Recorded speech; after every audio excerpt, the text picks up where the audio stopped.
easier and faster. But in most cases, it's easier for you to advance, it's easier for you to grow, right?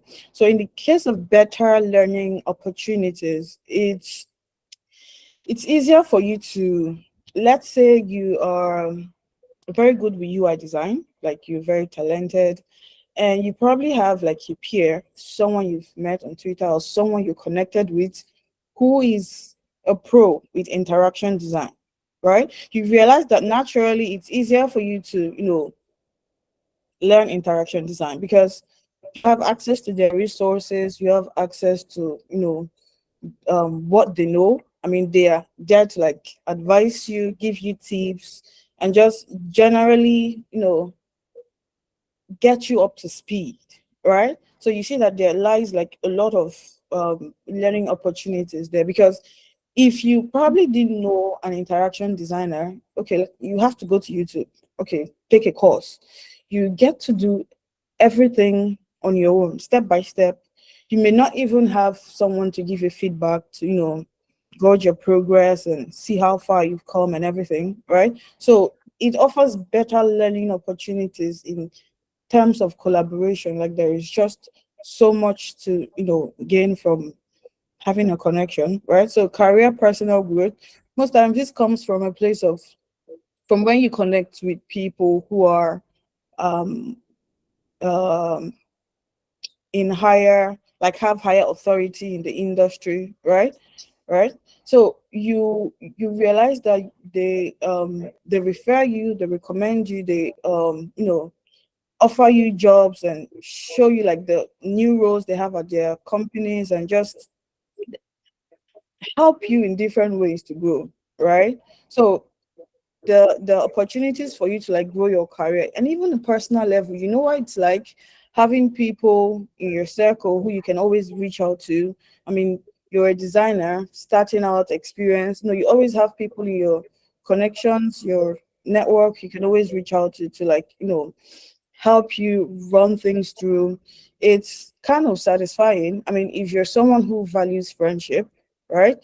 It kind of gives you that personal satisfaction, right? So you're not just growing, you're growing mentally, you're able to like you have access to people. And one thing it also does is that when you know someone and you need something, the person could connect you to someone who knows that. So somehow connections have some kind of ripple effects that you just get to like know different people by knowing one person, right? So it's you stand even promotions, like how people recommend for promotions. And so there is this friend of mine that works with like a top company. So according to him, the way it works in his company is that before a person is promoted, they like come together like a board meeting. People at the top, they talk about different things and why you stand the opportunities, why you stand the chance. So having connections in places where such decisions are made, right? More like you don't just know your manager, you know your manager's manager or connect with them somehow, right? You stand a lot of chance, like gain opportunities and stuff like that. So it also translates to earnings, right? So many people don't care about, like, don't feel this whole job, there's no job, there's no job. Like, as much as you come online every day and you see people talking about lack of jobs, there are people who don't concern themselves with that. I mean, it's mostly as a result of the people they know, the people they've worked with, right? So it has a lot of potential to like help you earn, right? You can work on collaborative projects, right? Projects that pay, like someone in your network can get a project and they need someone to help them run it through, and they know you and so many things like that. You stand opportunities to collaborate. I mean, that's something I've done. There was a certain website I had to deliver in 1 week. The pay was good. So I just simply brought someone I knew. Okay, this is a very good designer. We got to work on it and we split it 50-50.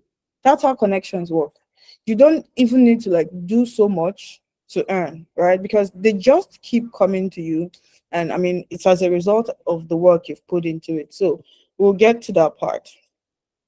Better earning opportunities, collaboration, and partnerships. So some of the points that I've listed here are like similar to each other.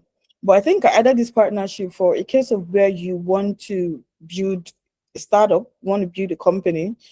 Anyone here who's like had a similar experience knows what it's like building, because building is like one of the hardest, right? And you probably have been able to like make a connection that has been there before, or knows someone who's been there before, and you just realize that the process automatically just becomes easy for you, right? It just becomes smoother, and you don't have to worry about some should I say hitches that other people face just doing it from the ground up, right? So it kind of just boosts you in so many ways, collaborate on cool projects, um, partner with like cool people, and just by having connected with them, just by having them in your network, just by having them in your circle. So that's one point. And I think the last one here is mentorship and sponsorship. So it may not make sense mentioning sponsorship in like the design industry, because I mean it's not common. I'm going to talk about it more extensively. But one thing I want to mention here is that it's one value that you can gain from connections, right? You could connect with people who uh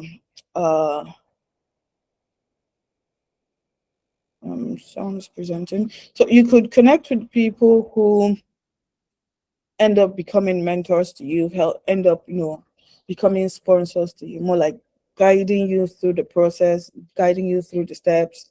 And I'm going to explain what this mentorship and sponsorship stuff is all about, all right? So to summarize, it's just like a way to like make your design journey faster. You don't have to like start from the ground up. Some people have been there. Even if you're just like midway, you have people who can help you get to where you're aiming at. Like there's just so much. Like when I come online every day and see people complaining about jobs, I just realized that, okay, I mean, not everyone has access, right? Not everyone understands what they have to do. And then I see some of the things that they write, like the way they structure their comments, the way they like structure their pitches, and it's not usually very encouraging. It's not personalized. It's not anything, right? So I imagine that if they had mentors, if they had people in the network you know who have been there before, or who just have better ideas, they could direct them, like help them, yes, review their CVs, review their portfolios, check out things that they are not doing right. I mean, I wish I could do this for as many people as I can, because I see it like so many times when I come to LinkedIn. But I mean, you can't just jump into people's DM and say, this is how you should write, this is how you should pitch your work and stuff like that. So it's just some of the small things you stand to gain from just having connections, right? So the partnership, collaboration, mentorship alone just has a way of like getting you there, right? So let us just get down to it. Now you know why you need connections. Like you definitely need it. You don't want to apply to 1,000 jobs and like 50 jobs, because people do that. I mean, most times it's fruitful, but I mean, you don't have to go through the 1,000 job way if you're investing in your relationship, right? Right. So there are just so many things around it. Let's just move forward. I don't think. Okay, this is the next step. So, okay, so this isn't supposed to be there. I'll just get on with it. So, how do you start building connections?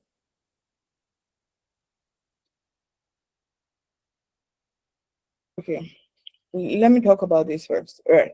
So, in building connections, you can network anywhere with anyone, all right? So you have to be open-minded. This anyone could like be a networking opportunity for you, but the more targeted your networking, right, the higher the chance of success.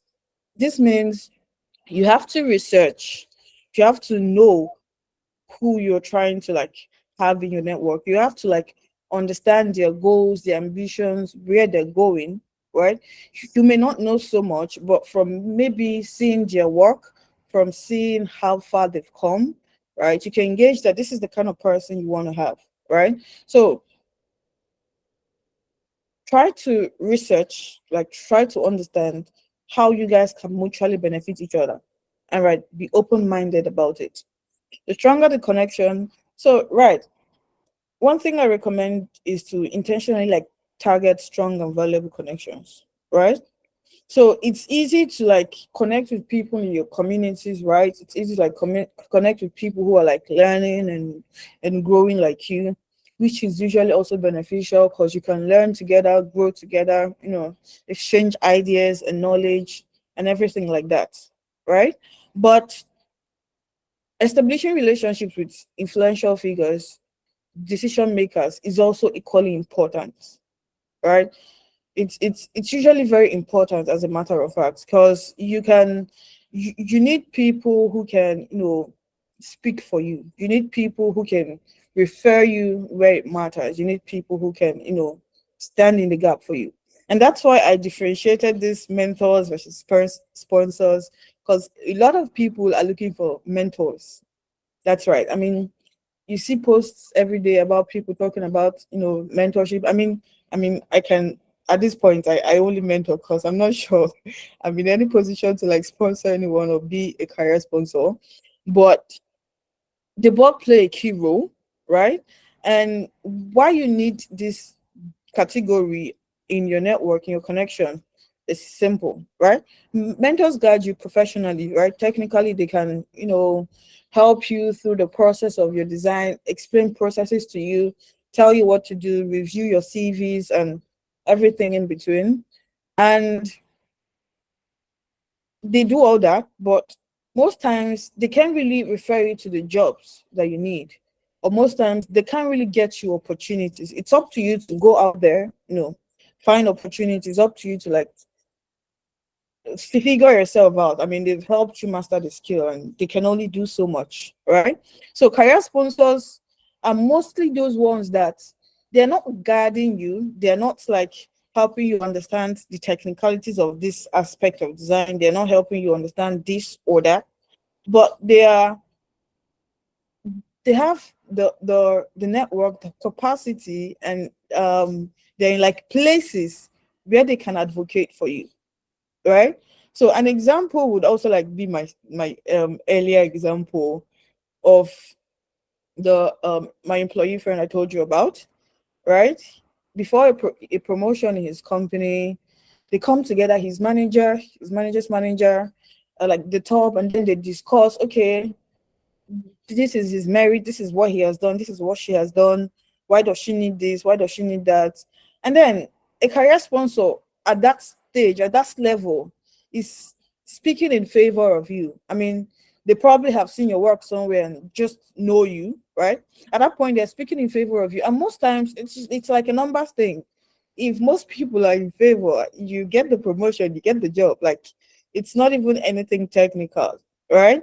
So most times I encourage people to target connections that they're not only within their peers or their mentors, people who are like top places that they can, you know. And according to him, how he did this was when he joined, he like reached out to so many people. I mean, people can ignore you at your workplace. I mean, it's fine. So far, it doesn't have anything to do with jobs, with the job at hand. Reached out to so many people, wrote to the one at the top, hey, I'm looking to like have catch-up calls with you. Some people are nice, you just never know, right? So he did all those, just like the networking person, like, I want to connect. So he reached out to so many people and somehow he was part of their network, right? He was connected with them directly. Like, they became people he could write to inquire something, people, something that normal employees, I mean, as a normal employee, I'm gonna need to be faster. So yeah, you can in your workplace try to connect with people, even your vice president of design. Like, I mean, try to personally just connect with them, right? Because most times they always translate to like career sponsors who can recommend you maybe after that job or for other things and stuff like that, right? They speak on your behalf, they recommend you, they don't guide you like the mentor, but most times we need them. So move a little outside your peer mentorship, go higher. There are steps you can take. There are a lot of things you can do to, take those steps. And I'm going to get there. But I just wanted to like highlight the difference. Because I mean, as you may have experienced, there are mentors and there are definitely sponsors. Uh, Let's get on with it. So how do you start building these connections? You start by building yourself. I'm sharing my screen. I'm sharing my screen. Can you guys not see my screen? Yeah, we can see it. Can anyone else? Because I just got a message. No, I can't see. I can't see.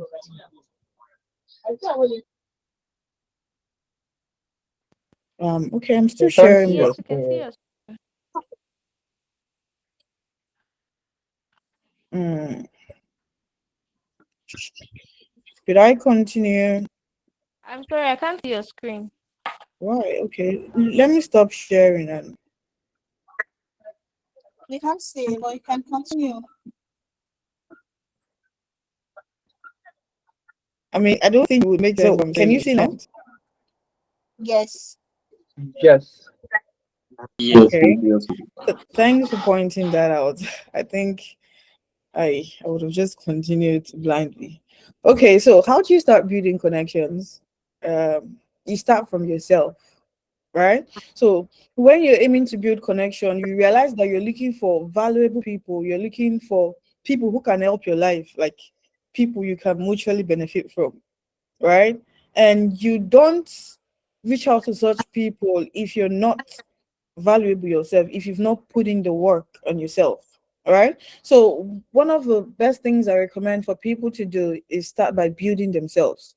Become a valuable connection, know what you have to offer, know what you're looking for. And even in that way, it's easier for you to, know what you're looking for, people you want to connect with. Yeah, know what you're looking for in people you want to connect with. So start by building yourself. Burn the midnight candle, put in the work, watch tutorials, pay attention to your work, pay attention to the quality of your work. When you get to a certain level, when you get to you know that you've improved, you know that you're doing valuable work. It just shows, right? And you're also going to have people around you telling you, things like this. So start by putting in the work. Don't just do substandard work and you're looking for someone out there to help you. Don't just do like the bare minimum and you're looking for someone out there to like you get invest in you and stuff like that. So start by building yourself. If you think there's a knowledge gap somewhere in in your journey, go back, fix up, learn, be so valuable that you're so confident and you can reach out to anyone and don't not feel like I mean, reaching out to everyone is just like common. Reaching out to people is common. I'm sure that so many people here may have experienced cases of where they reached out to people to mentor them. I mean, I see people talk about that every day, and then they don't get responses, or maybe they refuse. And most times they see you as a liability. To be honest, they're seeing you as a liability because everyone is busy doing their stuff, trying to like be out there, do cool stuff and everything. So you have to build yourself, put in the work, right?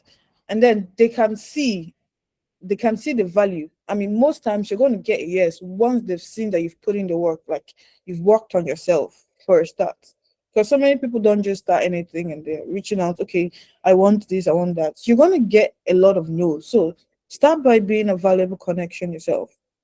The second thing I the second way I think you can start is by developing an online presence, right?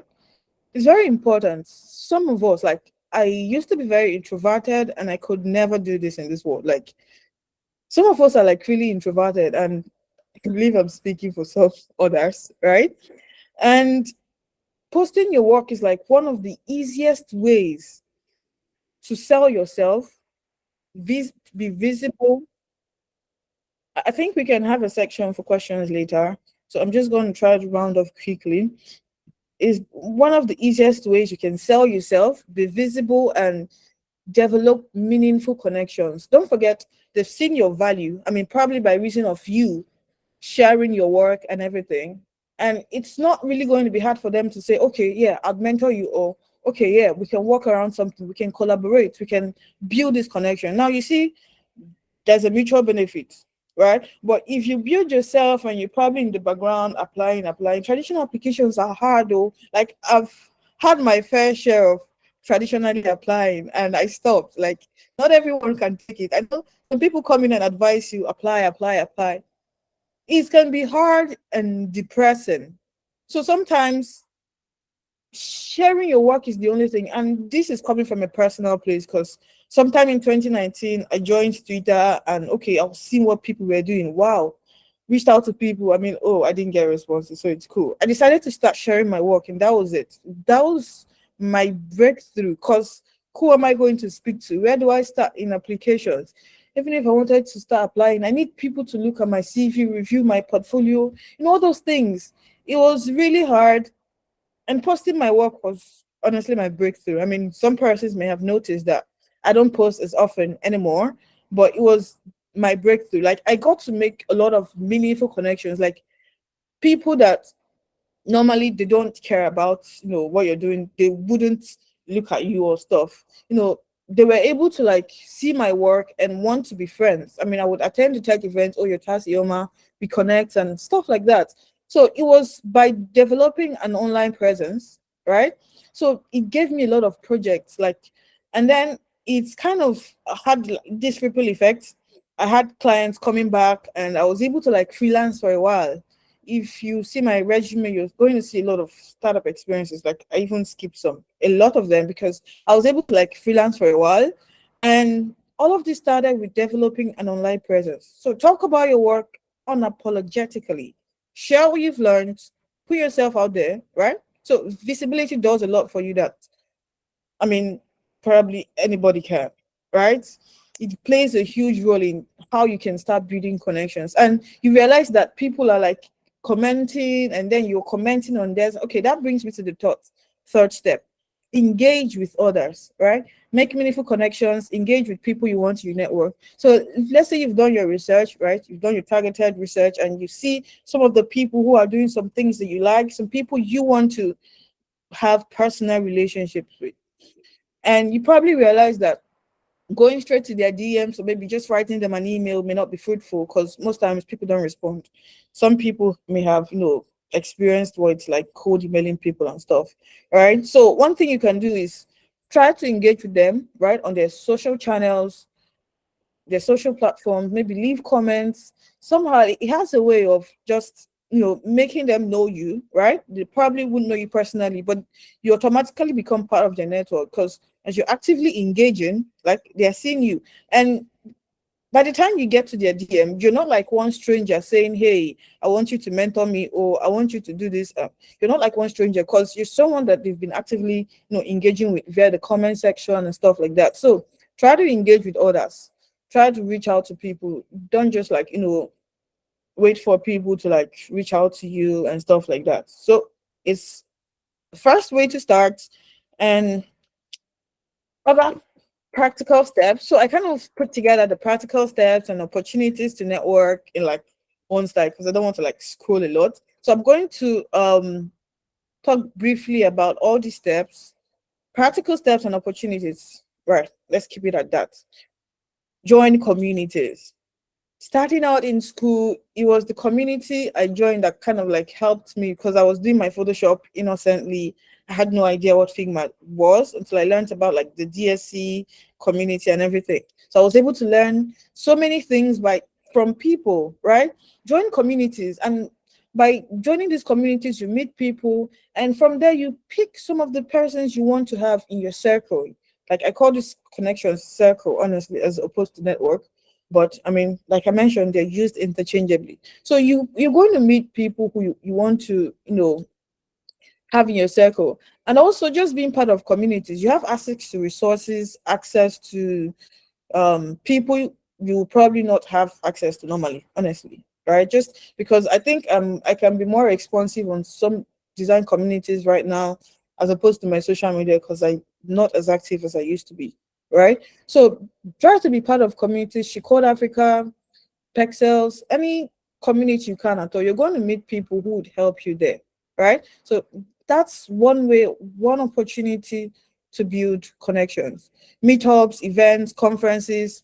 There are so many people who do not love to attend this, specifically because most times when you attend meetups, most people like to just, most people are not very friendly, right? And especially if you're introverted, you don't know how to like start conversations and everything, and you would see every reason to like shy away from this. But it's not very recommended, right? You should make your own effort to like attend these events, even if you can't be physical. Attend virtual ones, connect with people, like, hey, attend the conferences that are done online, attend the ones that are physical as much as you can. Try to like beat the introverted part of you and go out your way to like network, right? Because just being in the background, or just being online alone, or maybe in your keypad, may not be as beneficial as when you attend these meetups and meet people, right? So that's one thing. And then volunteering to opportunities. This is one thing I always say is that one of the best and easiest and coolest way to network, build connections that are valuable, that are strong, are true experiences, jobs that you've had, right? And volunteer opportunities can be similar to that, except that you're not getting paid, right? So I usually recommend that people who are starting out don't focus on the money. I mean, if you are probably your first 2 years or first year, you're not focused on the money. You're trying to like build value. You're trying to let people see you, right? So volunteering to like open source projects, offering skills to like maybe a non-profit, volunteering at tech events, even like the organization, and you become part of the team, like them, and you can even personally just connect with a few. You get that kind of thing. That's something volunteering does for you, right? It gives you a platform to like network, show your talent where nobody's seeing you. Like that free work you've done can turn into like, oh my god, okay, I'm going to try to be faster now. That that um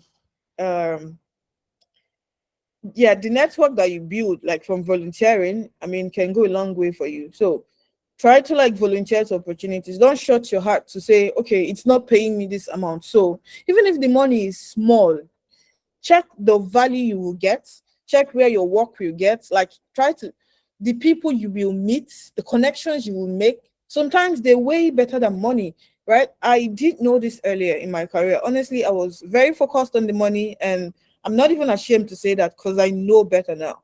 I just wanted to like make a lot of money considering where I came from, right? But it's not the coolest thing to do. So if you can volunteer, you will network with cool people. So utilize online platforms. I think it's similar to what I said earlier about sharing your work, right? Use platforms like Dribble, Behance, Twitter, Instagram, TikTok, every other one that you can think of, right? Be your own, like toot your horn. How do they say it? Be your own cheerleader. Talk about what you're doing. Utilize these platforms. Post your work, right? It's I don't want to tell stories. I won't tell stories, but I have someone who reached out to me from Behance, right? He was talking about his work, sharing stuff he's done. I looked at his Behance profile and it was so cool.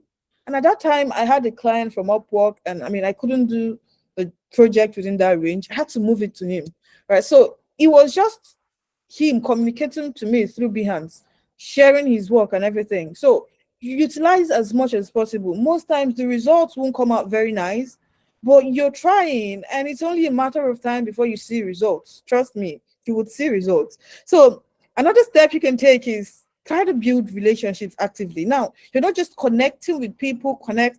You're not just networking, build it, right?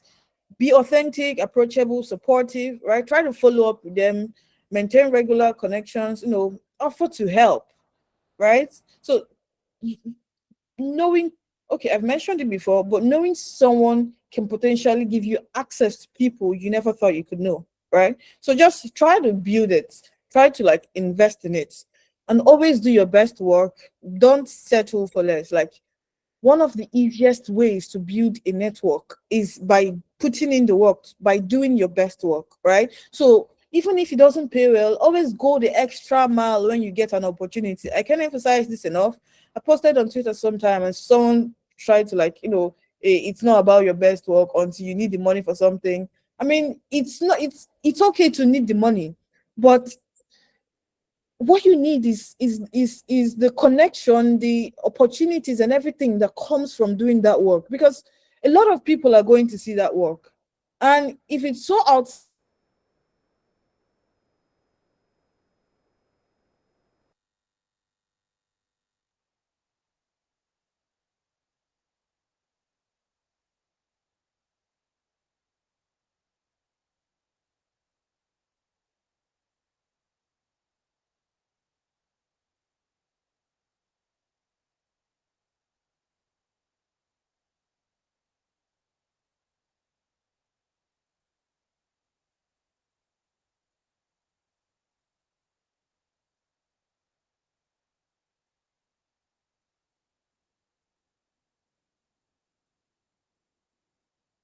Doctor, go to anywhere, but we not get lost.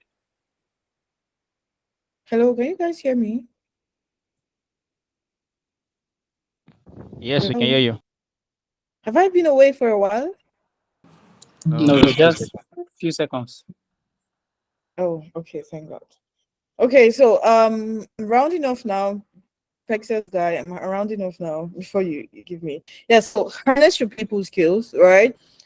There is a place for being technically good. There is a place for being easy to work with. Okay. There's a place for being very good, doing your best work, and there's a place for being very easy to work with. You should try to make yourself easy to work with, like be chill, right? Relate effectively, like communicate, be kind, be accessible. Let your team members be able to come to you and say, "This is what I need," and you're like that come through person. You're not like, "I'm just doing my job, man." Like I'm just doing, like being one faced or whatever, right? So you want to work with them in a way that when they think of one of the best designers they've worked with, okay, they can always refer to you, because these people are getting opportunities. These people have people reaching out to them. Okay, I'm looking to do this. I need a designer. It is in your workplace, right? So as you're doing your best work, make yourself easy to work with. Most times, it's not about how good you are. Are you even easy to work with? Do I need to call you 10 times for you to like? Okay, so make yourself easy to work with. Like, be be a people person. Okay, be a people person, right? It's mostly what it's. I didn't know this earlier. I'm the way I'm emphasizing it, you know that I'm passionate about what I'm saying. I didn't know this earlier. I mean, there are some things I would have done better, but I mean, I'm saying it now, so you just note it, right? So make yourself easy to work with. A guy was recently laid off from the team. I mean, I shouldn't be talking about this, but it was as a result of him being hard to work with. I mean, you have to reach him 10 times before you can get some feedback from him, or different things. I wouldn't want to go so much about into company talk, but just be easy to work with. That's the summary. I mean, you already know how being a kind person naturally pays. Not just imagine being kind in your work and the way you like, do your stuff, right? You understand that somehow you're always in their heart. Even when you leave the company, they know that this was the best designer so far. And if someone is reaching out to them, you're like their go-to person. And don't forget, this is also a potential to build a network, right? This is also like the potential to like have them in your circle. Hey, I mean, it's not rocket science to have people in your circle. It's not rocket science. Like it's just the small things that you do that just matter, right? So it starts from your workplace. Be a people person. Do your best work. So reach out. Like something I do. I mean, I didn't used to do it before. Like I started sometime during like my freelance years. I would reach out to an old client, like a client whose project we've completed, and I would ask you how it's going. Okay, how the engineer is building it. Is there something that's not working? Something missing in the design? Something? Ask if there is any way I can offer help. Now, I'm not offering myself to like work on the project for free, but just offering if there is any way I can help, reaching out to him to find out is one way to maintain that connection, like maintain the network, because it's probably not a connection or anything if you guys didn't have a good working relationship. So I used to freelance a lot, and I'm saying this from a place of like, clients that I used to have, right? So make efforts to reach out to them. Yeah, they paid you, you don't have any business with them. Maybe you could be reaching out to know how it's going, maybe learn the KPIs, maybe the numbers, if the product is doing numbers, if there is any reason it can't launch, and stuff like that, right? So it's better to like reach out to them. It kind of has a way of making them understand that you're not just doing this stuff for the money. You're passionate about what you're doing, and you're making the effort to show it, right? So try to reach out to colleagues, clients, and people you've worked with, right? Try to offer help in any way. To be honest, it doesn't take anything. Most times, you don't even need your help. It could be the tiniest thing, but you just realize that it has a way of keeping you in their hearts. Like you just know that, okay, this is your person, right? You can always go to this person when you need certain thing, and this even extends to people who are way above your like peer group and everything. People who are like who've done this for 10 years. I mean, it there is no limitation. Reach out. See, if they ignore you, it's fine. I mean, you've done your part. I mean, it doesn't hurt. You wouldn't get harmed, right? Just do your part. Reach out. As much as you reach out to old friends and you care about, reach out to like old clients and colleagues. Just know how they're doing. It's very simple. Then mentorship, sponsorship. I've mentioned that before, right? It's just you connecting with people who can, the potential guides and just people who can speak for you. This is usually not easy, like I said, because most people don't have time, most people, but if you put in the effort, like if you make the extra effort, there are some people that they write to you, you ignore, they write to you again, they write to you again, and you don't even have a chance but to respond. You don't have a choice but to respond. It's crazy, but that's how far people go, right? So try to like reach out to people who can like, mentor you, sponsor you, I call them career sponsors. You may have to research on that, but it's just a theory I made up from speaking with my friend. So try to reach out. I mean, seek mentorship, seek sponsorship.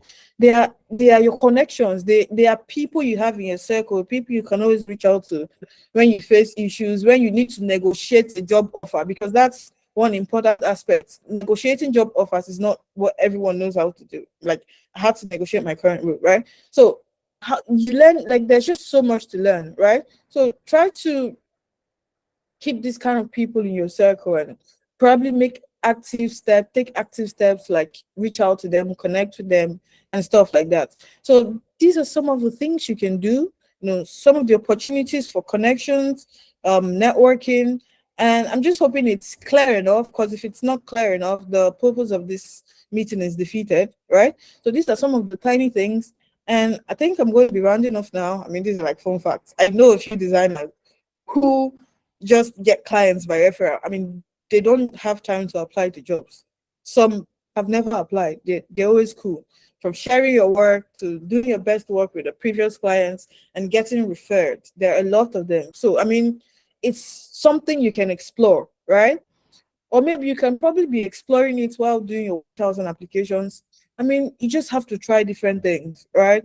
But never connections, like connecting with people. Moving forward, yeah, another also interesting thing I want to talk about is that your connection doesn't have to be in design or tech, all right? It's okay to have people in the oil industry, entertainment industry, when you attend larger events and it's not exactly focused on tech, right? But you see people across different industries and you're like networking with different people and everything. It can be outside tech, can be outside design, but you can keep them as your connection, but I mean they have to know what you do.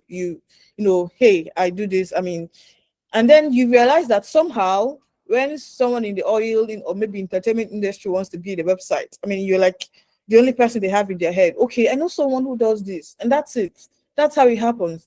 I'm emphasizing so much on referrals because I know that it's one of the biggest benefits of connections, like one of the biggest, like not the only, but one of the biggest benefits. So having people who are not in tech, your connection is also a great way, right? A very great way to connect with people and, grow in your career, learn, and so many benefits of connections, right? So it doesn't have to be in tech. It doesn't have to. So far, you've, done your background check. This is the kind of person you want to know, stuff like that. Take the extra step to have them in your connection, have them in your network, and it's totally okay, right? So it's like a general life skill to keep good relationship, and just know it doesn't have to be only in design. Finalizing. So now building a network, building a circle is one thing, but another thing is maintaining it.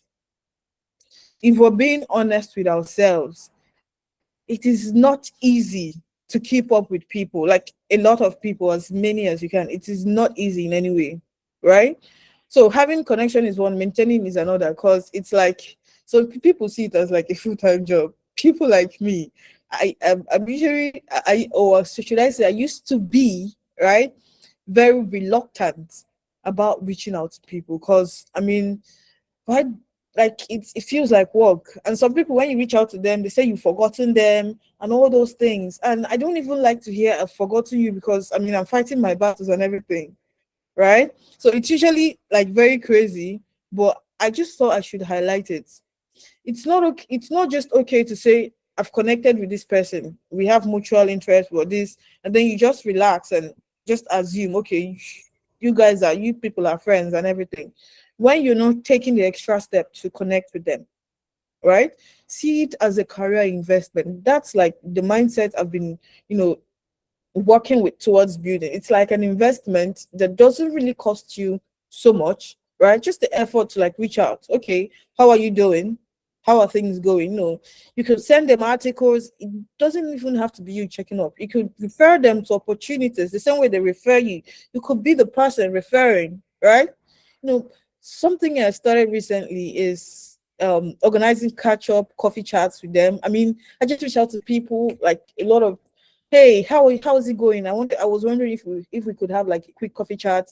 And I organize it for 30 minutes, 45 minutes, and we end up chatting for 3 hours. What are we talking about? People that haven't spoken in 5 months, 1 year. It's crazy, right? So just some of the small things you do just have a way of keeping you in their mind. I mean, you never know. It just makes them understand that, okay, you care about these relationships. And then maintaining it is just, apart from you catching up, you could, okay, checking up to know them. Like, there are actually so many things you can do.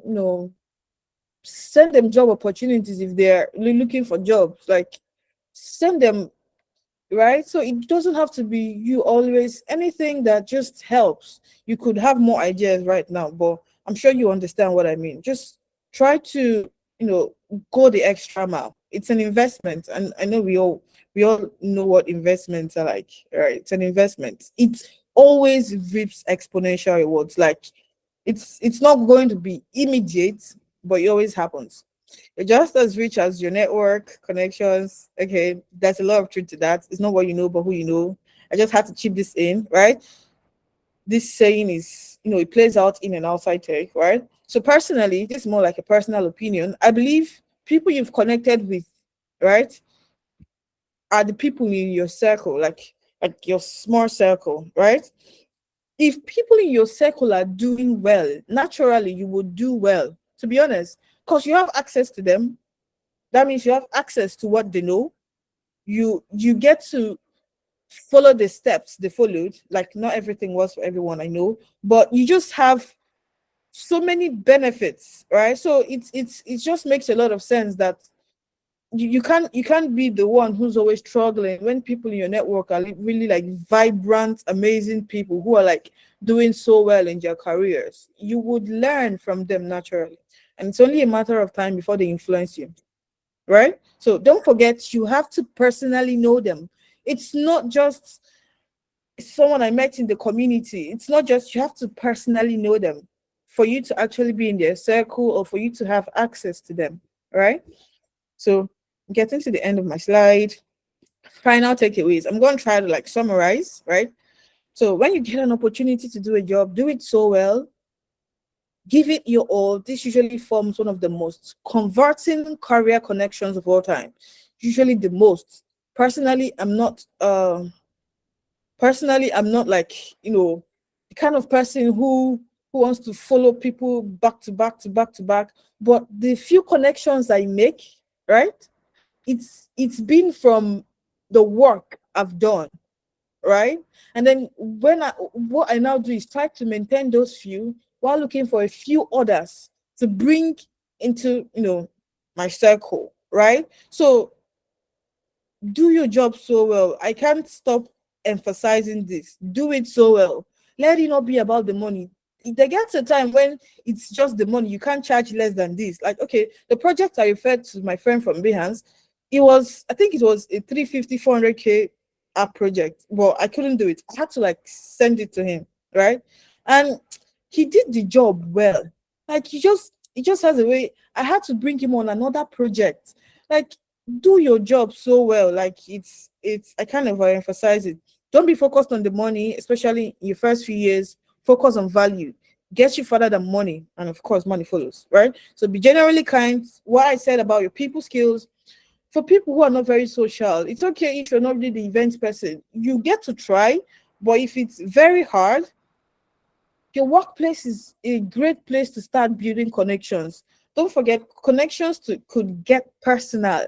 They could become friends, they could become family, whatever you choose to call it. But it could start from your workplace if you're like the introverted person who doesn't like to mingle a lot, right? Everybody has their personality and you don't have to push it too much, right? You just make your effort. But a workplace is a great place to start, right? So not every relationship is a good one. So you know how everybody has connection, but there's a chance that everyone in your connection is like job hunting. You guys are like a connection of job hunters, right? It's crazy, but it doesn't mean it's not a good connection. Don't misunderstand me, right? I'm just trying to say that you should evaluate potential connections, right? You don't just see someone, hey, okay, I mean, check them, look at them. Are they the kind of persons you want to mutually benefit from, share value with? You have to do your research, just look them out, maybe check the kind of things they post. Some people are always very negative, and personally, I separate myself from people like that, right? I don't like anything negative energy, right? So evaluate potential connections. And another point, results and benefits are not always immediate. You will say, oh, me, I don't build connection, finish, waiting, nothing is coming out.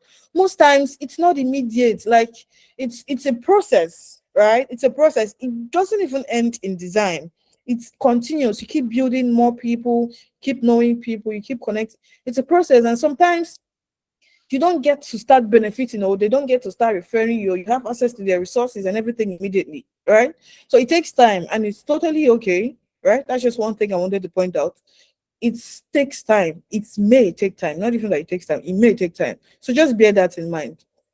It's a process. It's an investment. The same way investment sometimes, takes some time before you can earn from it. So just see it that way. So make it personal, take out the time to appreciate them, go all out, try to be the person who's always there. Even in design, right? Again, always talk about your work, share what you've learned. Visibility, visibility, visibility. It was the breakthrough for me, and I wouldn't even be scared to say it anywhere, because I mean it was really hard getting a breakthrough. So try to be visible as much as you can, try to share your work. Okay, I think we've come to the end. Oh my god, I used up almost an hour. Glad you've come this far with me, and have an amazing week building a network connection to get you the opportunities. And I think we can ask questions if we have time. Thank you so much, guys. I'm gonna stop sharing now. All right, thank you very much, Atasie Omah. That was very, very insightful and mind-opening.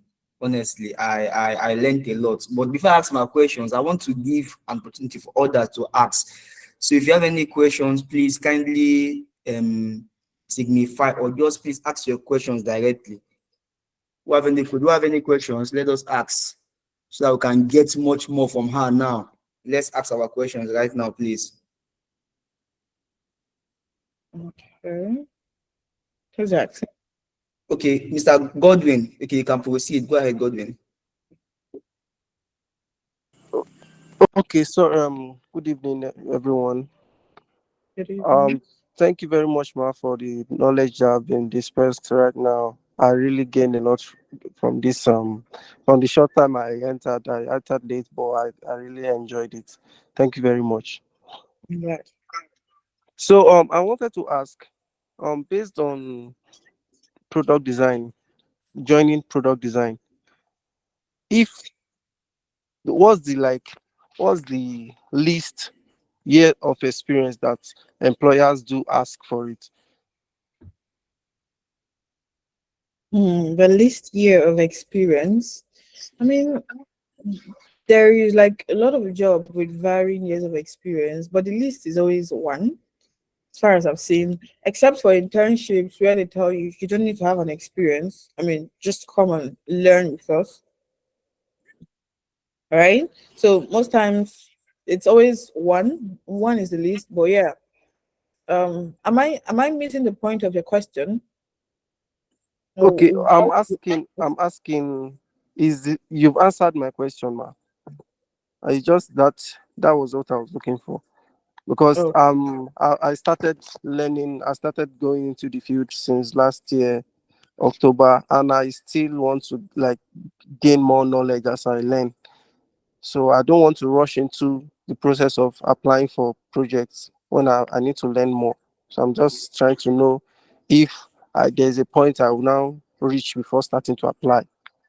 yeah. So I don't think it's about years of experience. I think it's about the work you've put into building yourself.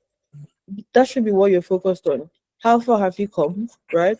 Can you comfortably take a project from start to finish? Can you think through processes, and create valuable stuff?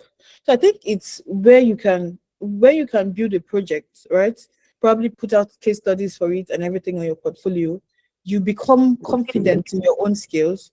I think you can actually start applying, because most times if you start looking at years of experience, it doesn't just happen. It's usually harder if you want to focus on that, right? So Okay, 1 year or not, once you're confident in your own abilities, you've done something that you think, I mean, I'm hireable, right? Just start applying. Just start. thank you very much. Thank you Yeah. very much. Thank you very much. Okay, yeah. Omar, I think somebody has a question. Let me just read out for you. Sophia Atlawal says, how do you approach someone to be your mentor? That's the question they asked in the message section. Sophia Atlawal. So can you please throw more light on that, ma? Okay.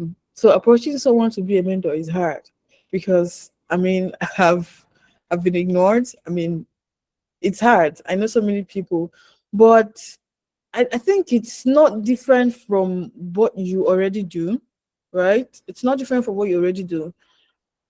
You could have been ignored because maybe the person checked out your profile and they've not seen any personal work. First of all, they could have been busy. I mean, at times you're busy, you can't really take on mentors.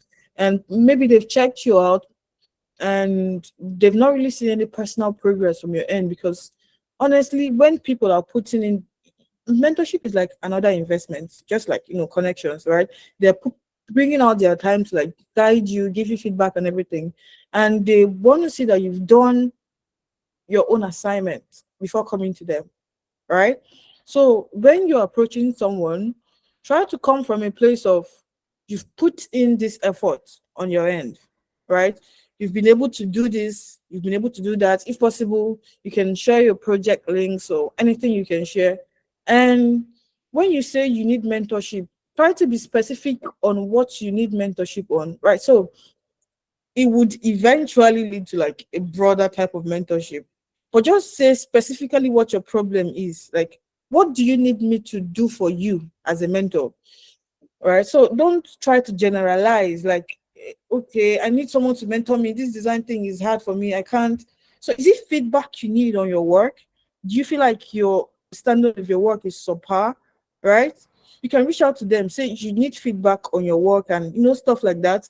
It's usually more targeted and you stand a better chance of response than saying mentor me. Because when you just say mentor me, it's like responsibility. Like, why do I want to take on extra responsibility? Like, so try to be specific on what you, like I mentioned, later on, you can form a connection with that person that it wouldn't even matter if it's about feedback again. You can just ask them anything. You can just meet them. You can just be their friend. Yeah, mostly translates to that depending on how you follow it up, right? So try to be specific on what you want. Like, I want you to review my portfolio and CV, right? You can jump on a call with them. I want you to, so that's ability to be specific, you know, gives you a better chance of at mentorship, right? So maybe when you guys go and you now realize that, okay, I want you to like help me in other aspects and everything, but at least you've gotten the first response. So you're most likely going to get the first response on, specific things that you need than coming generally. Please mentor me. I don't know if that makes sense.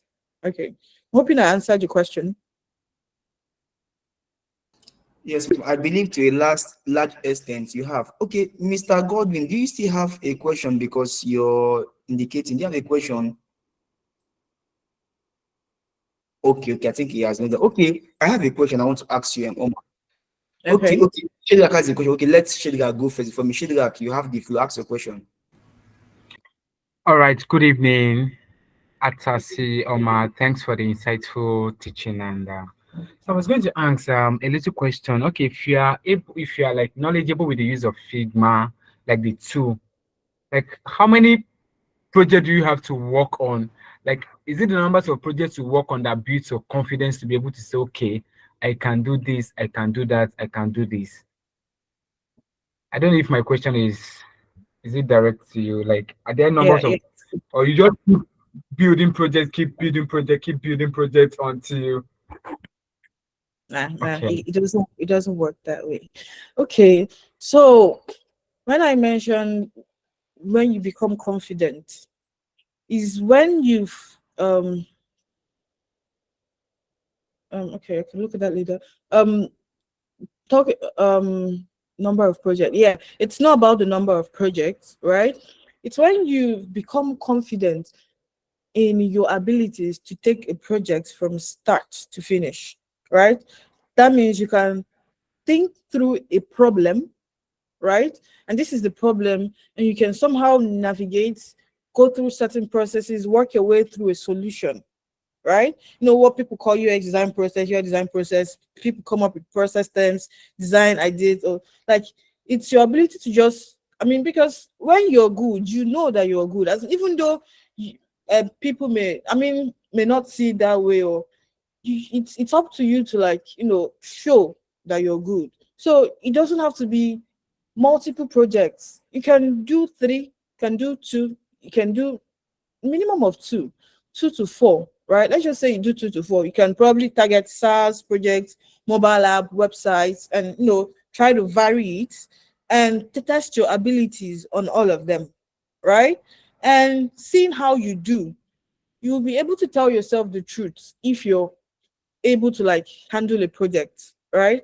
If you're like good to go. Because if you're still struggling with solving a problem and everything, you're not really, I mean, you have to still keep working on yourself, right? So just try to get to that level of proficiency that you're good. So you can just work on 2 to 4 projects on your case study, and that's fine. Because most times I recommend having few projects, because when a hiring manager comes to your project portfolio and sees multiple projects, he doesn't know which one to click.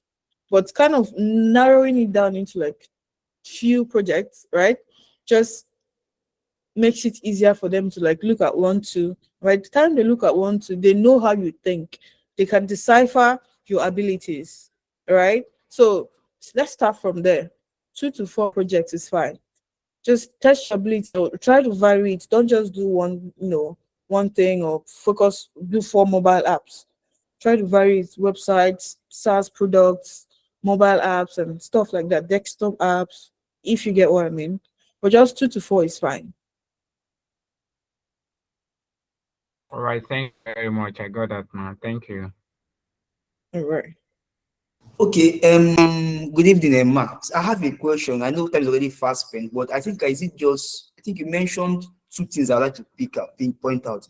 I think you mentioned the first one as regards introverts. You said at some point you're an introvert. So how does an introvert rise from being such a person and then getting that boldness or confidence to confidently network? Seeing as many a times people you want to network with, they are way higher or steps above you. And you mentioned being, shut down. Maybe they ignore you because of you don't have anything to offer.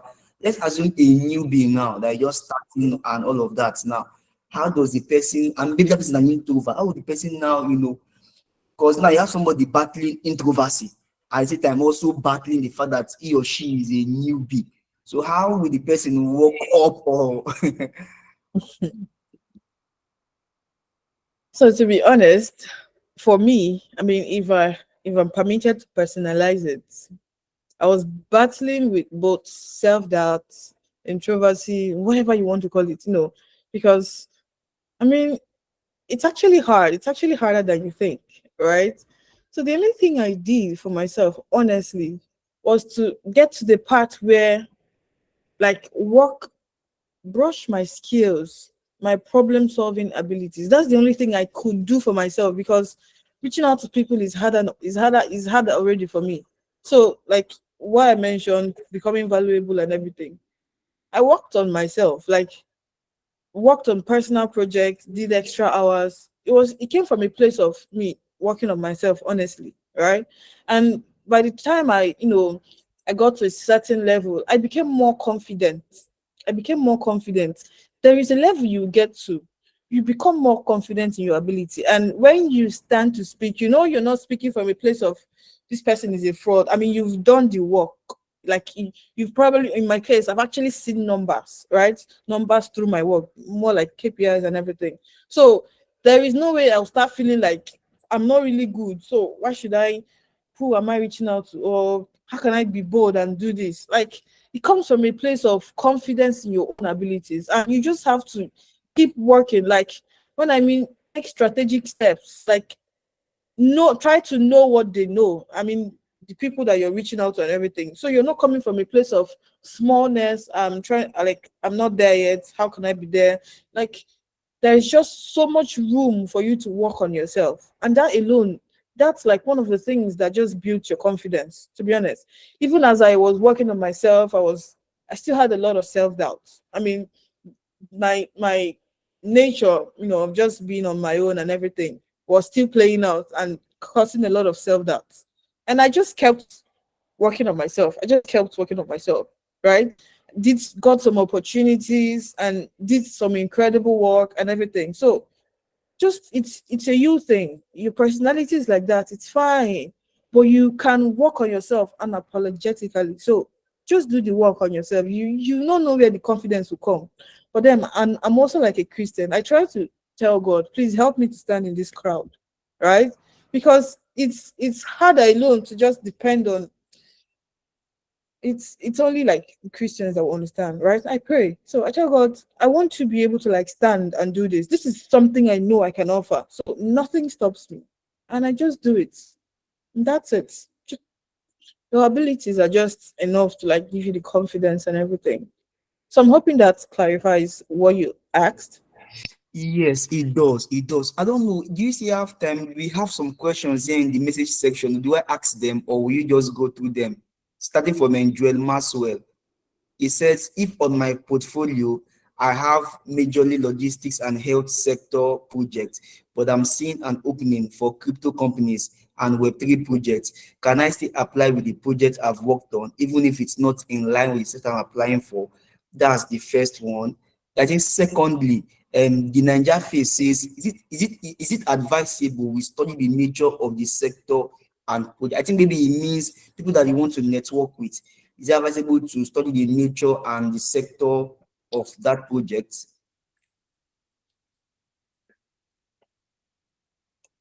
Sorry, give me one sec. No, Okay. no. Uh-huh. Yeah. So for the first question, the thing is, nothing is impossible, right? There's nothing you cannot just do. Like anybody can decide to do anything. Coming from a place of using a logistics portfolio to apply to a crypto job, right? You can decide to do anything. Like it's up to you how you want to do things, right? But you want to make it easier for them to make decisions, like make it easier for them to like decide if you're like the cool person or even take you seriously, right? So I do not recommend that personally, because that's why I mentioned that thing to OKK Shedrack. If you can have a mobile app, SaaS project, website, and just vary them, it's better, like, right? But it doesn't mean it's like the wrongest thing to do. But I don't think that's like the best step, because if you're having only logistics, look for logistic roles, apply, right? But then it can also work, because I mean it's a mobile app here on the logistics, it's a mobile app for the crypto. It can also work. Like that's why I said you can do anything, anything is possible. But personally, I don't think you stand the best chance, since it's just one thing, one industry, no variation. Sometimes I just want to see how you've worked across different industries, seeing how you tackle the challenges across different industries, so I can decide if you can tackle this problem I'm trying to solve in the crypto space, right? So it's not the best practice, but it doesn't mean that it's the wrongest thing to do. But I don't think it's like anything I would recommend. I don't recommend. So try to like diversify your portfolio across industries. That would get you there faster. Okay, all right. Thank you as well. But Omar, please, can you still take questions? Can you still take Yeah, questions? yeah, it's fine. I think it's a Sunday evening, so after now I'm Okay. just All relax. Okay, I think Toby Loba said that she asked that if we can get a template for a UI UX designer curriculum vitae that includes projects one has worked on, and then secondly, Agozie Uzodima asked, he said, "What's a good system that keeps you improving yourself even after you have started getting clients?" Hi. Okay, so the first one is curriculum vitae that includes project one has one templates. I don't know if I'm missing something. UI US designer CV that includes, like, can you get it from me or can you get it from the internet? Yeah, Okay. from you. Oh, from me, I don't think so. I mean, some of the resources I've been working on are just like normal projects, like normal stuff. I don't think it's something I've done. All right, that includes project one has worked on. So this is what I use. I don't know if this answers your question. This is my CV, right? I'm just going to paste it there. So I like this CV because it's like extensive. I mean, you can do your normal. I have a normal PDF. I don't think I can share PDF here, right? You can do this CV like contains projects, experiences, and stuff, right? So I'm thinking it's a cool way to show that if that's what you're trying to show, right? You can probably create an account with read.cv and everything, and maybe follow the same pattern to create your PDF portfolio. If I'm not missing something, because I don't know if there's something specific you're looking out for that is not here, but I mean, that's a cool way to like show your projects and everything on your CV. Read your CV. Are we good? Okay. Yes, I think we are good. All right, Adebayo, we are good, right? Okay. Yeah, we are good. Okay. Fudurat, she asked a question before we read that of Uzodima again. Fudurat, you can proceed now. Okay. Yes. Hello, good evening, Atasie. Hi, Kudura. Thank you so much for this section. It's been really I'm glad. you. Can you hear me? Your voice is breaking. Yeah, I can hear you now. I can hear you now. Okay. So the question I have is concerning portfolio. Yeah, like as newbies, most of our portfolios will be like not actual like real life projects. Yeah. So how then can we tell that the portfolio is of value? Like how can we tell that it's really solving maybe problems? Or I don't know if you get what I'm trying to say. Yeah, I do. Yeah, I do. So there is always that, initial, the thing people say, I want to see numbers, I want to see metrics and everything on your CV, even to your portfolio, right? But the reality is that not everyone can do numbers immediately, especially if you're starting. I'm so sorry. Let me just having a go.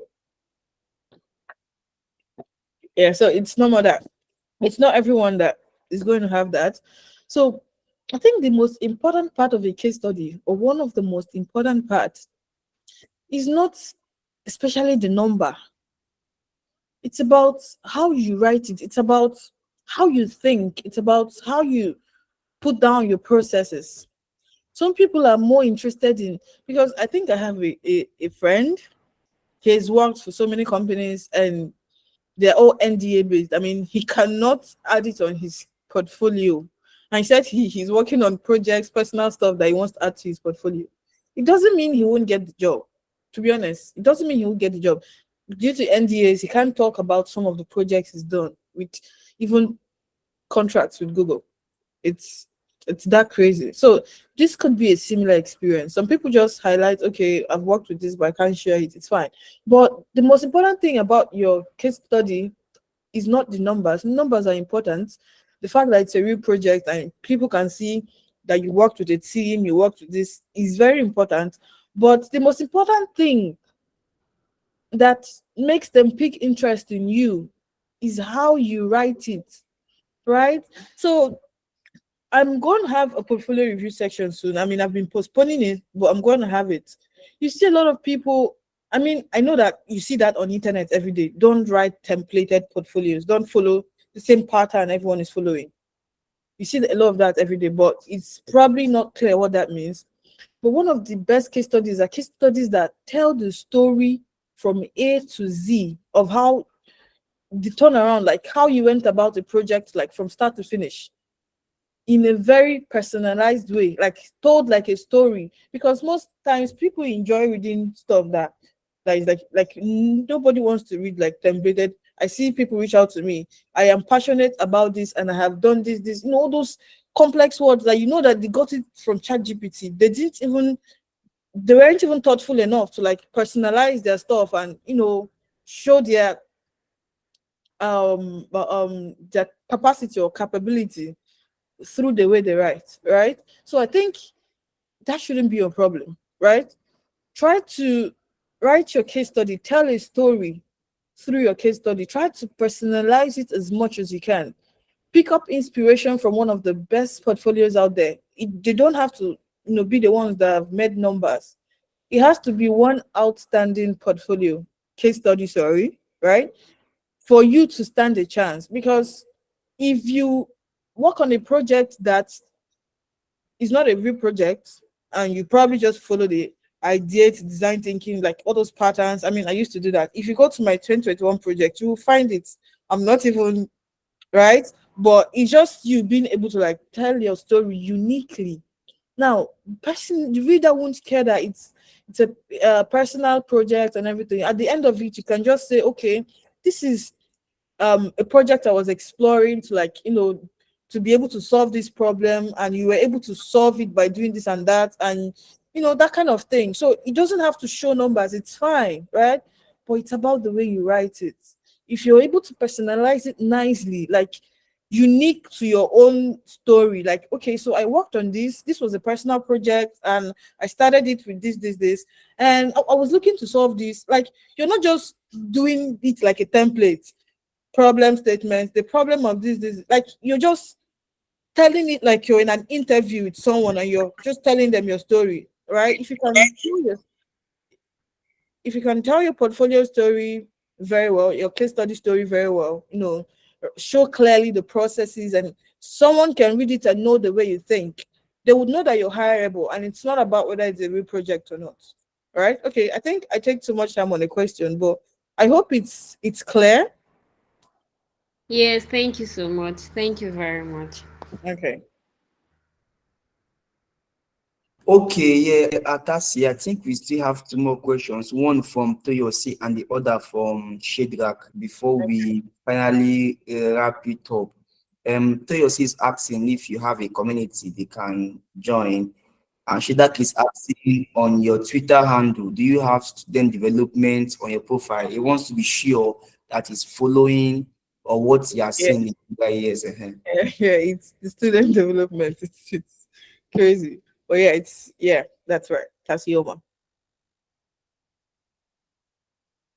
Okay, I want to ask another question. Maybe let me ask the last question before we call it a night. Yeah, the community stuff. Sorry to cut you short. I just remembered someone asked about the community. I don't have a community. Personally, I just mentor a few people. I just organize calls with them. We look at what you've done, see what you can do better. I mean, I don't do that with everyone. I just do it with a few people that write really interesting things to me on LinkedIn, and people who are referred to me, like people in my connection who are referred to me. Hey, this person started design. I want you to like walk out through the process, share resources, and that's practically what I do. I don't think I have a community, and I think the only thing I'm looking to do is probably to start sharing more on these things. Right? I mean, I've probably been busy a lot, but I think I can start sharing more on these things, and in any way think that can be helpful. If you need me to like, I don't recommend that I'm going to do that with everyone. It depends on you. Like I said, if you're able to like write well, personalize, okay, how can I help you? We could just get on with it. If I don't respond the first time, you can reply the second time. Like I'm not very active as I used to be, but that's just the way it is. You can reach out. We can walk around something. Like if you check my calendar right now, it's people I've been organizing catch up calls with. So you can reach out, but no communities at the moment. I don't know if I'm considering that, but it's not priority for me. Just helping out in any way I can.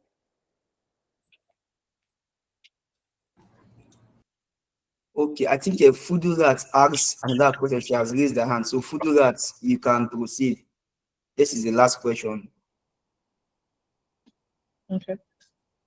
No, no, I'm actually okay. That was a mistake. Oh, okay. All right, so Atasi, let me ask the last questions. I know we have really stressed you and we have drained you, and we are grateful. Oh, I'm always excited to do this. You have no idea. I've just been in the background a lot, and I'm happy to do this really. So go on.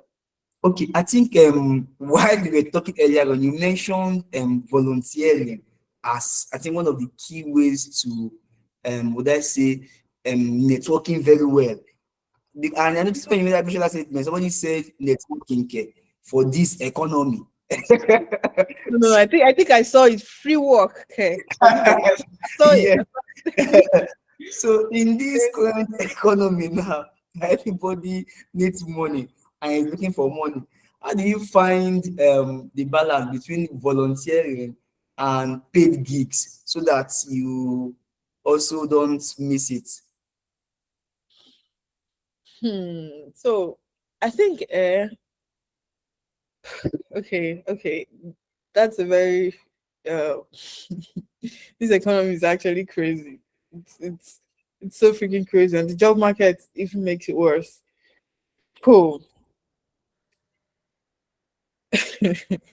So yeah, volunteering is mostly, when you don't have experience, right? You don't have any experience, and you know how hard it is for people who have no experience, and you probably want to make it faster for yourself, and you don't want to just keep applying and applying with your case studies alone, right? So you have no experience, and you can volunteer at an actual company, non-profit, or maybe you can do an actual project, say an open source project, but you know how it is, doing real stuff, and most times, it gets you farther than personal projects. I mean, we're not disputing that fact, right? So it's just if you're looking to go the extra mile, right, to get experience, because some opportunities be like, okay, you don't have experience, right? So volunteering does not really take so much as I mean, finance most times I think is your time, right? Let's say you have to buy data, connect to, charge your laptop and everything. It's most times the time, right? But when it's the investment you have to make when you check the kind of people who you are going to be working with, the potentials for connection, right? And so many benefits that surround it, and maybe the reality that you're going to have real projects, like real life projects, even though you weren't paid for it. Most times, most people just want to see that live link on your. So it's optional, but it's up to you to go the extra mile. Like I've been mentioning, going extra mile. It's totally up to you. If it's not something you can handle by your time financially, it's fine. You can probably just do a project that stands out and just keep applying and maybe reaching out to people and stuff.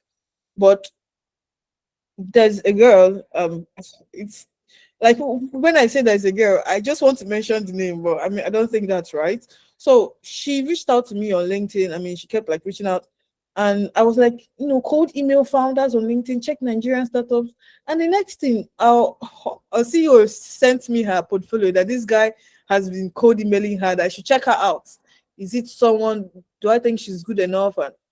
And that was it. I recommended her, and she joined our Slack. Like next thing, she was like in our Slack channel. So it was she volunteering, said even if it means working for free. That was what she said, because she was looking to get the experience. So it's totally up to you. I mean, she eventually came in as an intern and was paid as an intern. But the idea is that you want to go the extra mile, and not having experience will limit you. And you want to build that connection. You've probably seen the organization, you see the people that are leading it, non-profits, they're helping humanity and everything. You just want to, you get, so it's up to the individual. Like nothing complex. Just personally decide how you want to go about it. And that's it. Right? That's it.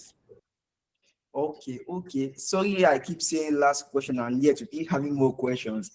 Shadrach is asking, can he volunteer without a portfolio? And then Adenike is also asking if there is a platform that she can volunteer to work on projects that will likely go live. So yeah, you can volunteer without a portfolio. Most times it's depends on you being able to sell yourself that okay, you can do this. But then without a portfolio, it's hard. Maybe you have a project on Figma, right? A link you can share. I mean, there has to be something to show that you can do the job, and you won't just come in and be a burden or liability to the team you'll be working with. I mean, everyone there may be working for free, right? So it's very important that, I mean, there is something you can show, even if you don't have like a full-fledged portfolio, right? Don't forget that volunteering is also like a job. You're working with people, you're meeting people, you're connecting with people, right? But the only difference is that you're not getting paid. And most times, there are a lot of people looking to volunteer for that same position because they realize the benefits. So even if you don't have like a full-fledged portfolio, just have like a Figma link or some work somewhere that you can share, to show that, okay, this is what I want to volunteer for and I can do this, right? So there has to be a way to know, and then can probably sell yourself very well from there. But I don't think anything stops you. I think it's easier to just build a portfolio, maybe get a Notion template, edit it, or post on Behance or stuff like that. But yeah, you can do that really. Just something to show that you can do the work is fine. Okay, also, Adenike is asking at Atasie if there is a platform that she can volunteer to work on projects that will go live. And that's what she wants to know. That's the problem. I don't think I know of any, but for engineers, designers, engineers, open source projects, but I don't think I have so much, experience or idea on that, right? I think the open source projects that I know about are mostly from my engineer friends, how they contribute to this and that and that, right? So I think one thing you can look out for is checking out for open source design projects, right? There are some designers that's their niche. I think there's oh oh, oh, I There's a girl on design Twitter. Hi. Sorry, I can't remember her name. Well, I think you just have to do the research for yourself. She's an open source design advocate. There's a thing like that, right? So there are platforms where you can, get projects and everything open source. So maybe just do a bit of research, maybe ask around on Twitter and everything. And that's like one platform, right? I don't know of any others, but one thing you can do is reach out to a company that's just starting out. They are starting out, and you've researched that they have potentials to raise and everything. Tell them you want to build your product to them. They don't have to pay you. I mean, it's a lot of work. Like you get to like research these companies, their founders and everything. I mean, right? So tell them you want to build this stuff with them and they don't have to pay you. You're a designer and this is what you've done, and you believe you have the ability to like help them get there quickly and stuff as you decide to pitch yourself. Like don't forget, personalization is key to pitching yourself. I mean, in a professional setting, you can limit the personalization, but you can just pitch yourself to them, show them what you've done, and they can check you out. Oh, we've been looking for a designer. It's similar to cold emailing people. You can cold email them, okay, I want to work with you. Or if you see that they're not hiring, or maybe they can't really pay employees yet, you can volunteer to do that, right? So those are just ways you can volunteer to opportunities, and can probably check non-profits, the ones that are building and stuff like that. So I think it's something you mostly have to research, right? So I don't think the only volunteer opportunities I did was community, right? I was able to like help people in the community, stuff like that, walk them through um speak at various events and mentor them and everything. That was mostly my volunteer type of opportunity. So I'm not really experiencing like the design volunteer opportunity because I started freelancing, and I mean I got a lot of contracts. So yeah, I hope that answers your question. Okay, I think that answers it. Please, oh guys, I said no more questions. Okay, but Benedict Princess, you can ask your question. Benedict Princess, go ahead. All right. Good evening, everyone. Good evening. Thank you so much, Omar, for this class. So, I'm in a bit of situation, and I don't know which one to choose. In my company, I started design this year, January, and my CEO got to see most of my works, and he was like, I should come and apply for internship in the company. But me, I feel like I'm not there yet. I need to know more. I feel like registering in a design school where I can get to know more rather than doing the internship. So now I don't know which is better, if I should just go and apply for the internship or go to a design school for 5 months, 6 months, get to know more. Because the design I know, I'm teaching myself, learning from YouTube, joining peer communities, attending classes online, virtual classes online. So I don't know what to do. Is it something you can combine? Doing the internship, I mean, it should give you some time to also do your tax with the design school. Isn't it something you can combine? I don't know. I don't know because I feel they're handling the project now and they might be giving me a lot of work. But I don't know So how far and if it's something I can combine. yeah, so I think, yeah, I understand you, because you need to level up. Like at every point, sometimes you can get too engrossed in the project, you forget to learn new things and explore new things, and it's totally understandable. But my first recommendation would be to see if there is a way you can do both, right?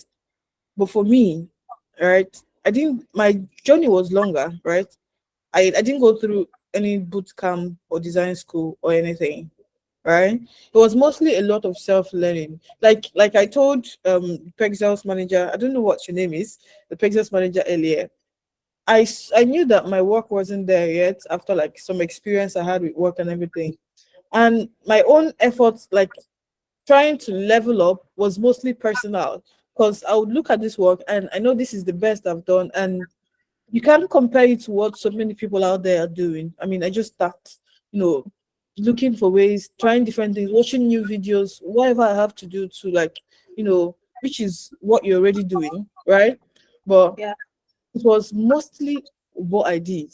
And I just kept pushing like my limits, pushing my limits. That was mostly what I was doing, pushing my limits. Because when you like you just have to sit down and compare your work to, because that's mostly what I do, right? You realize that okay, I mean your visual skills you need work, your ability to like process problems, arrive at solutions, stuff like that.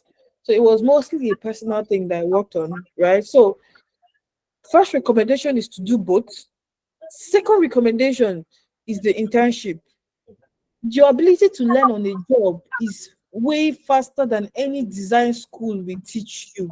So they'll tell you to work on a project and probably have people come and reach out, mentors, and I mean the way it works with design schools, maybe review your work, give you some feedback, you go back, improve on it. You cannot compare it. Yeah, it comes with a lot of pressure. You cannot compare it to when you're doing something that is live because you're going to be doing a lot of research. You're going Yeah. to be doing a lot of personal learning. Like you have to be reading, you have to be researching. You're going to be doing a lot of personal learning because now you're not just doing this based on theory.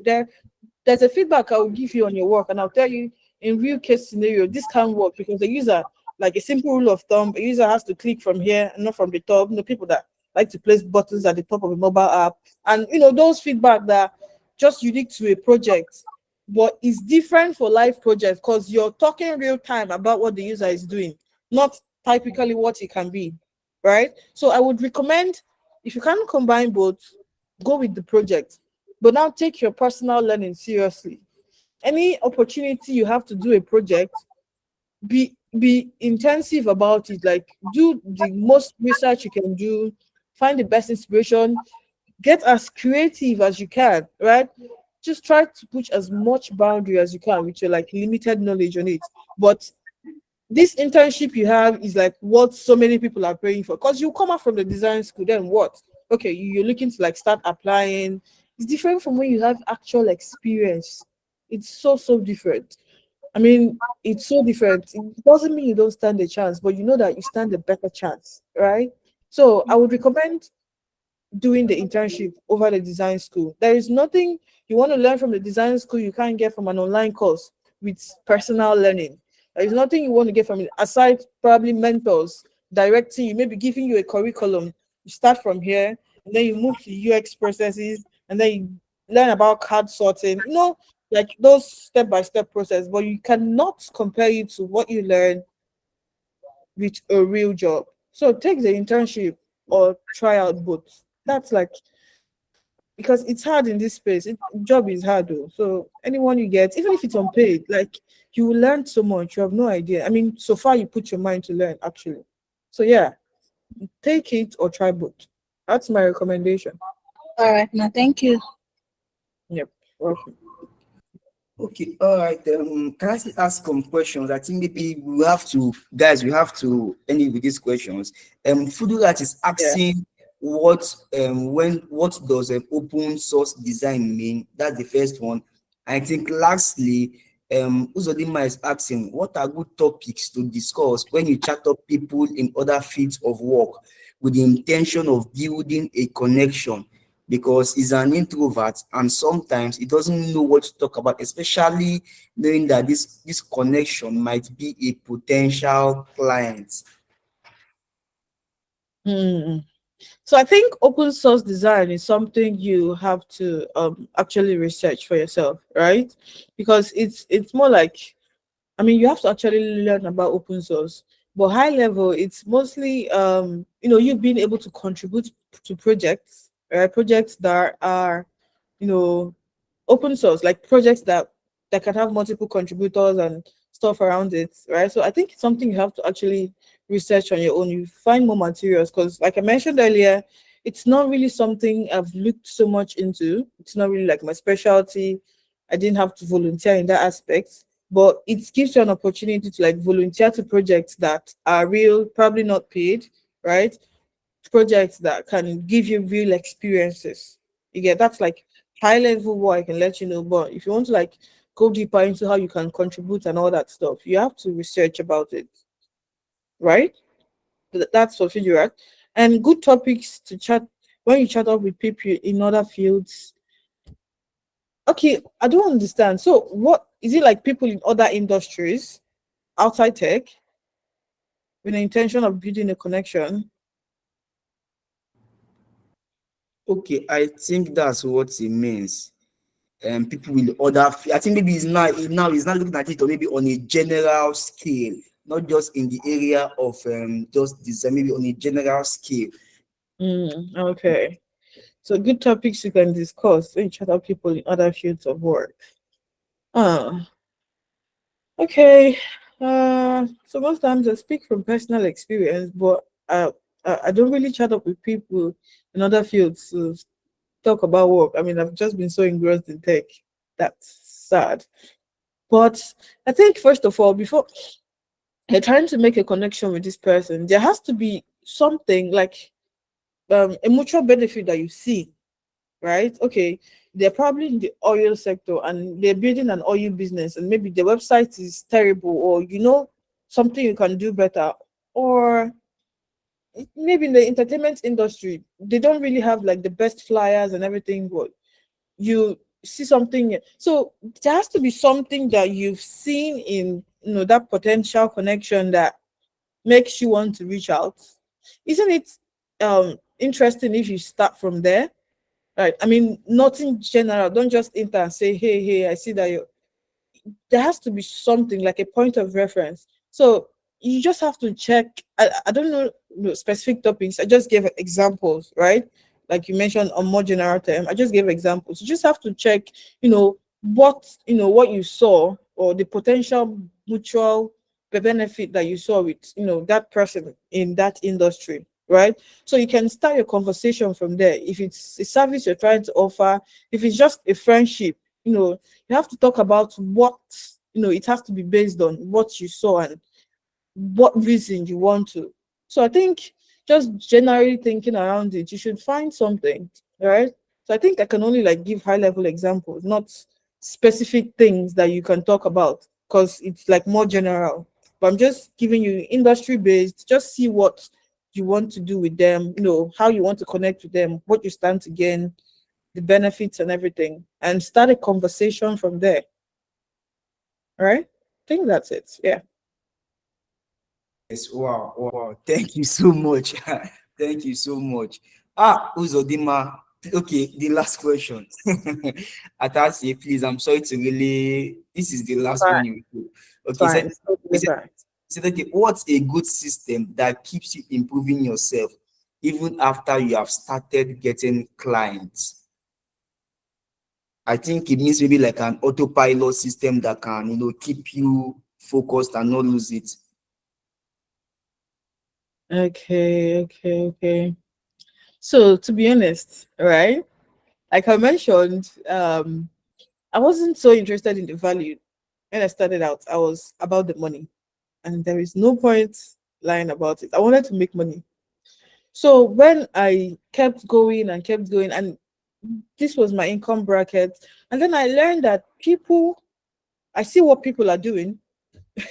Who's laughing? I see what people are doing, and I try to compare it with my work, and I see the difference. Like you won't be blind to not see the difference. You see crazy stuff people are doing every day, and then you probably a little bit more research, you realize what their income bracket is like, and you realize, okay, I mean, to be honest, money was a motivating factor for me, right? It's not like a system or something, right? But it was a motivating factor for me, and I was able to like compare my work. This is what people who are this good are earning. I have to become good. Like I have to put in extra effort. So the, I just started taking small steps. I don't know if you want to see them as a system, but I just started taking small steps to go extra. So when I work on a project, it looks good. I'm asking myself, how can this be better? Right? I mean, yeah, this is the best it can be. Like there are more amazing stuff people are creating. How can I improve on this? And you don't realize how creative I go such small inspiration. So it's mostly coming from personal creativity. And then when you're researching, you're going to keep finding really interesting things when you're, um seeing articles, YouTube videos and stuff that people are creating. you're going to keep finding new stuff that helps you learn, right? And let's say your interaction skills are not so great and you're trying to brush it up, and you're going to come online and see people doing crazy interactions, and you just go down, like face your work. You start making steps, practicing every day to master interaction, because despite all the resources, everything, what gets you there is practice. How are you practicing? How are you pushing yourself? How are you getting creative, right? So it mostly came from a place of personal practice, motivating myself that I could make more money, right? By so I think it was like a really huge motivator, right? So more practice, more research, right? More research, because when you research more, you can get to like find more educative content, and you're able to like see more cool stuff that people are doing. Because I tend to compare a lot. I tell people, don't compare yourself to others, just compare your work to their work, right? Now, when I say that, it's not coming from a place of this person is doing better. It's coming from a place of this person is doing such amazing stuff. Okay, this is what they are creating. How do I And I just go into my personal research. I wouldn't know any particular system. Maybe I have to actually just research this thing and write them down step by step. But I wouldn't know any particular system except just consistently pushing it. Like, okay, this it has to be as good as this. It has to be, you know, checking industry standards. So initially, I wasn't. If you check old projects, I think I put up some female community. You find me. You find some frames like 1000. I wasn't the auto layout person. I wasn't the, and I figured it disorganizes my files a lot, right? So I was duplicating other people's files and seeing how organized and tidy it was, and I figured, okay, there is no way I'm going to be designing and my work is not tidy. All the components, everything is good. I'm going to start tidying it up, and that was how I started taking active steps. And today, I mean, I literally cannot do so many things without auto layout. Creating components for like tiniest elements in my design and everything. And I don't like to see frame 3333, frame 82. I even if I can't name it, I just leave it as frame group. But I try to keep it very organized, and it was just an active step I took, to like not do substandard, try to keep my work organized and everything, right? So it's mostly a personal decision, right? Just look for ways to keep creating, like look for ways. Like if your work is not there yet, you will know. You're going to keep practicing, getting more creative until it's there, learning new way to solve problems until it's there. To be honest, it's mostly a personal resolve, right? So yeah, let me know if you still have a question around that I didn't, explain very well. Okay, okay. Fudurat, I think we'll have to pass on your question. Though. We'll have It's to pass on your okay. It's okay. somebody I think has a question to ask, but maybe we'll have to pass up on it because of our time. Or what do you think, Atasi? Can you entertain one we can more? get to 9. We can get to 9. It's already 9. So Okay, let's just all get to right. 9 before it's tonight. Okay, so that yeah, proceed. Thank you so much. Thank you. Please, this will be my last question. So it's about volunteering or internship, yeah. So if I had to send, let's say, like cold emails to like CEOs and all of that for internship roles or volunteering roles, what kind of industry or organization can we look to applying for such roles? Aside from, I know like fintech industry, I know banking industry, but aside from those, what other companies can we like apply to as product designers or UI designers? Okay, but there are a lot of industries, like a lot of industries that you can approach. I think you probably need to know which one piques your interest the most. Why is my voice keep going? Okay, is it better now? Okay, it's better. Yeah. So you probably need to know what piques your interest the most. There is like sports. People are designing solutions like around the sports, all these sports bet apps, apps that you can like there's like the sports industry, there's like the automobile industry. My previous company, we were designing solutions around automobile, solutions, cars, how people can manage their repair hubs. There's like logistics. I think it comes from a place of you have to actually research. I mean, there's a lot of them.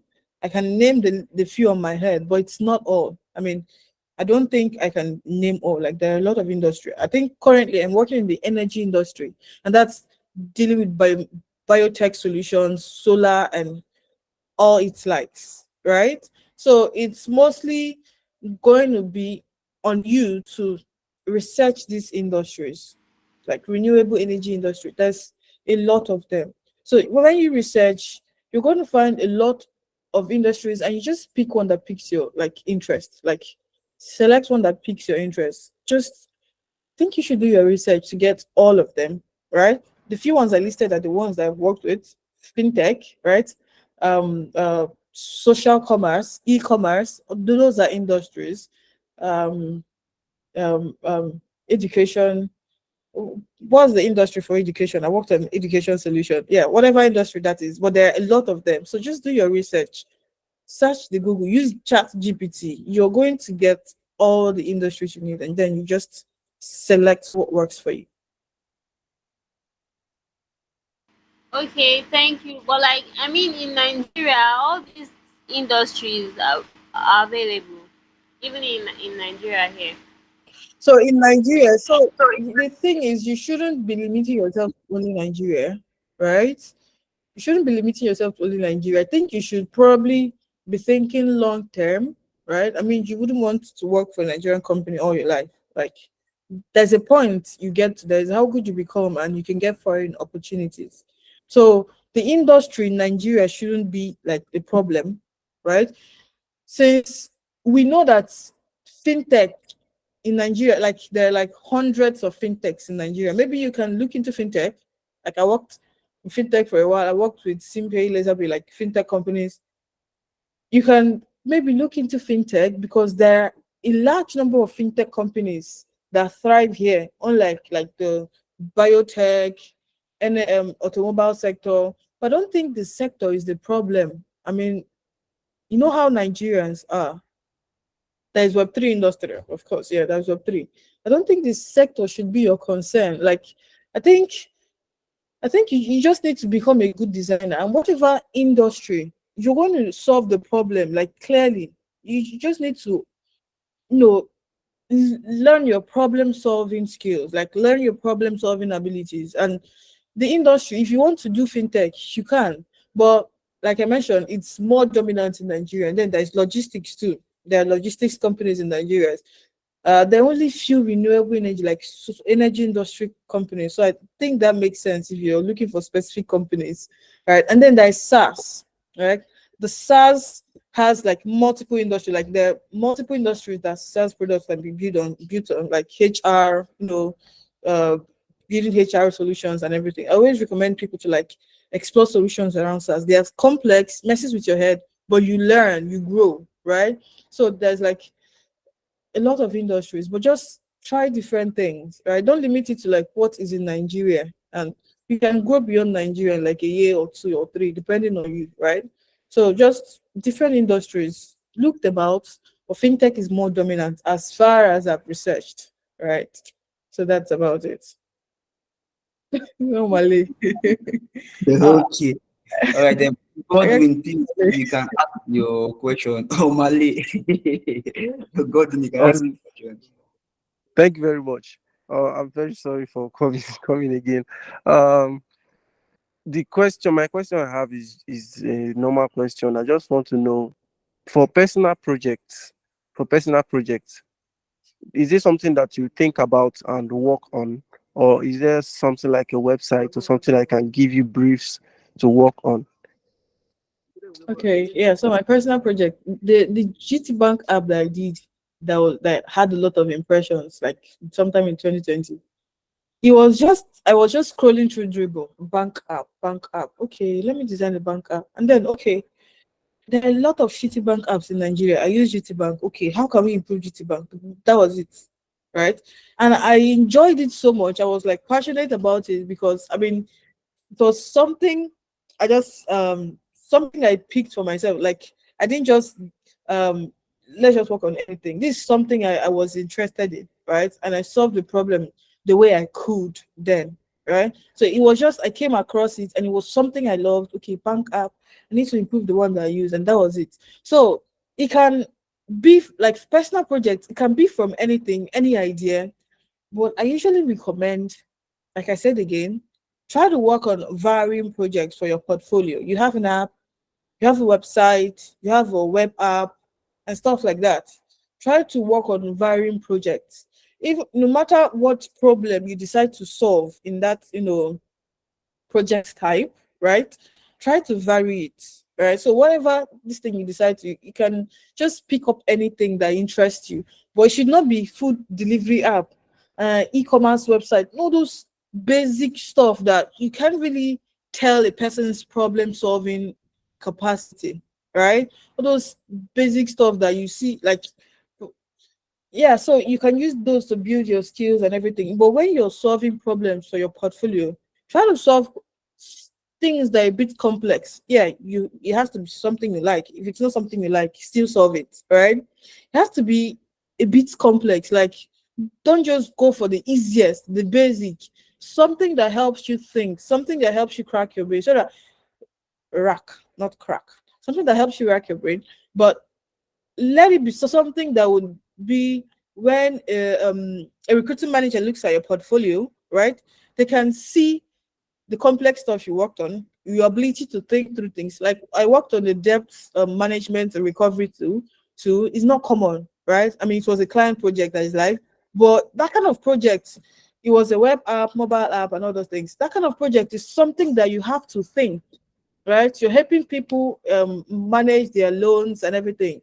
You have to be able to think, like apply different processes, research, and everything to be able to arrive at a solution. And by the time you arrive at a solution, it's not just like one of those regular apps you find every day, right? So even if it's not real, let it be something that pushes you beyond your limits and, something that helps me see how you think, something that helps me decide if I want to hire you or not, right? So no food delivery, no basic. Try to go beyond that. I think that should be about it. Okay, I guess so. I guess so.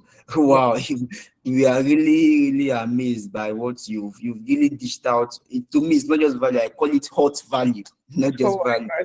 I'm And happy. it's not just me. I'm sure even if you go to the income messages, you will see what they are all saying. They are all thanking you. So please, guys, join me and celebrate her and then drop the emojis. At least let's show her that truly we got hot value. Just help me say a big thank you.